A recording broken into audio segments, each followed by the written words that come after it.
വിഷം ഒരു തുള്ളി മതി ഒരു വാട്ടർ ടാങ്ക്, കിണർ, കുളം, ഒരു തോടോ ഒരു പുഴയോ തന്നെ മലിനമാക്കാനും ഒരുപക്ഷെ മനുഷ്യക്കുരുതിക്ക് തന്നെ കാരണമാകാനും.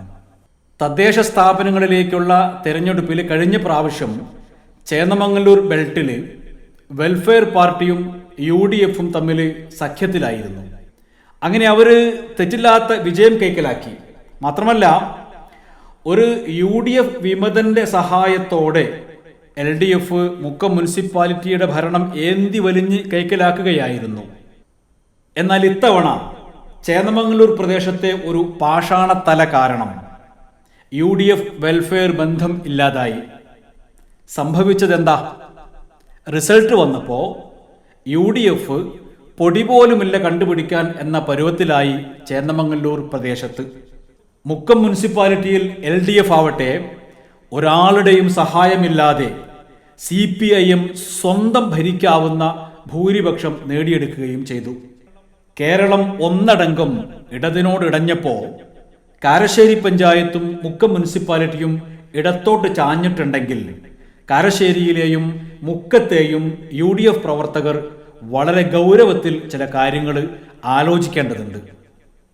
കാരശ്ശേരിയിലേത് ചിലരുടെ അധികാരമോഹമാണെങ്കിൽ മുക്കം മുനിസിപ്പാലിറ്റിയിൽ ചേന്നമംഗലൂരിലേത് വെറും ഈറ മാത്രമാണ്.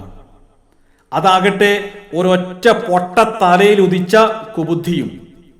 ആ കുബുദ്ധി ചില പണച്ചാക്കുകൾ കൂടി ഏറ്റെടുത്തപ്പോൾ എൻ്റെ പ്രിയ സുഹൃത്ത് KV ജബ്ബാർ ബലിയാടാവുകയായിരുന്നു എന്നതാണ് വാസ്തവം.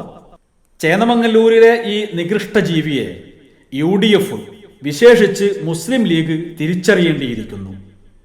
ഇത് മുസ്ലിം ലീഗിന്റെ മാത്രമല്ല, ചേന്നമംഗല്ലൂർ പ്രദേശത്തിന്റെ ഒന്നടങ്കം വളരെ അടിയന്തിരമായ ഒരു കാര്യമാണ്.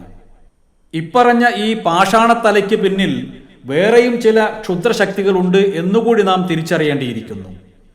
അത്ര വലിയ ചിന്താഭാരമൊന്നും താങ്ങാനുള്ള ശേഷി ആ തലച്ചോറിനില്ല എന്ന് നാട്ടുകാർക്കറിയാം. പിന്നെ എങ്ങനെ ഈ ഈറ തുടരുന്നു എന്ന് ചോദിച്ചാൽ അതിനുള്ള മറുപടിയാണ് നേരത്തെ പറഞ്ഞത്. ചേന്നമംഗല്ലൂരിന്റെ മാത്രമല്ല, രാജ്യത്തിന്റെ തന്നെ ഒറ്റുകാരുടെ പിൻബലം കൂടി ഇതിനുണ്ട്. ഇതിനൊക്കെ LDFന്റെ ഓശാനപ്പാട്ട് കൂടി ആയപ്പോൾ കാര്യം ഇങ്ങനെ കുഴമറിഞ്ഞു പോവുകയാണ്. ഇതൊന്നും തിരിച്ചറിയാതെയാണ് ചിലരെങ്കിലും ഈ കുതന്ത്ര ശിരോമണിക്ക് പിന്നിൽ അണിനിരന്നതെങ്കിൽ ഒരു നിമിഷ നേരം പോലും കളയാതെ അവർ ഈ വിഷവാഹകനെ അകറ്റി നിർത്തേണ്ടിയിരിക്കുന്നു.